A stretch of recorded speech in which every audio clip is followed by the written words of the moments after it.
sehat. Kamu sedang batuk atau bersin?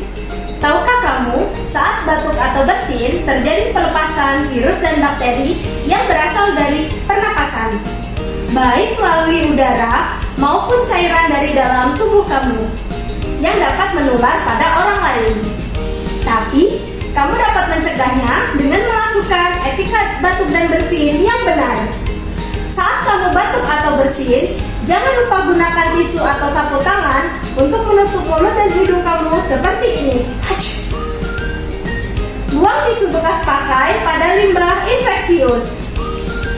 Jika tidak ada tisu atau sapu tangan, kamu dapat menggunakan lengan baju bagian dalam kamu seperti ini. Atau kamu dapat menggunakan masker saat kamu batuk atau bersin.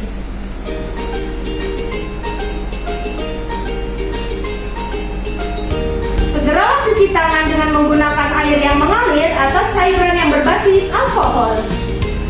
Jangan buang ludah atau dahak di sembarang tempat. Dengan melakukan etika batuk dan bersin yang benar, maka kamu ikut membantu untuk mencegah pengendalian infeksi di sekitar